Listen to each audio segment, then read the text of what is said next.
چنانچہ مکہ مکرمہ میں ایک عورت تھی جس کو اپنے حسن و جمال پہ بڑا ناز تھا. وہ ایک مرتبہ نہانے کے بعد کپڑے بدل کے اپنے بال سنوار رہی تھی، آئینے کے سامنے کھڑی تھی اور بہت اپنے آپ پہ فریفتہ تھی کہ میں بہت حور پری ہوں. خاوند نے دیکھا تو اس عورت نے بڑے ناز نخرے سے بات کی کہ کوئی ہے مرد ایسا جو مجھے دیکھے اور میری تمنا نہ کرے. تو خاوند نے کہہ دیا ہاں، عبید بن عمیر. یہ مسجد نبوی میں ایک خطیب تھے، اس زمانے میں عالم تھے جو درس دیتے تھے اور بڑے باخدا بزرگ تھے. اس نے ان کا نام لے دیا کہ عبید بن عمیر. تو میاں بیوی کا تعلق عجیب سا ہوتا ہے. آگے سے کہنے لگی کہ تو مجھے دے اجازت، میں تجھے دکھاتی ہوں کہ وہ پھسلتا کیسے ہے. اس نے کہا ٹھیک ہے.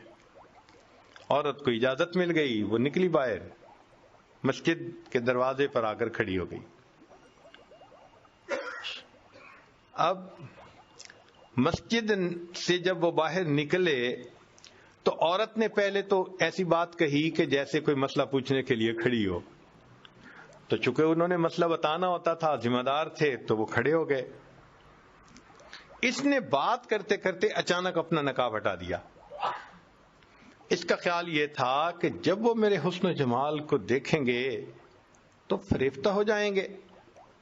جیسے ہی اس نے ایسا کیا تو انہوں نے نظر ہٹا لی اور کہا کہ دیکھو تم کیوں ایسے کام کے بارے میں سوچتی ہو جس سے دنیا میں بھی تمہیں ذلت ملے گی، آخرت میں بھی تمہیں ذلت ملے گی.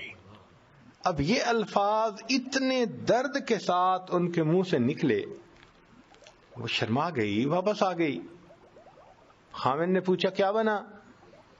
کہنے لگی کیا مرد ہی نیک ہوتے ہیں، عورتیں نہیں نیک ہو سکتی؟ میں بھی نیک بنوں گی.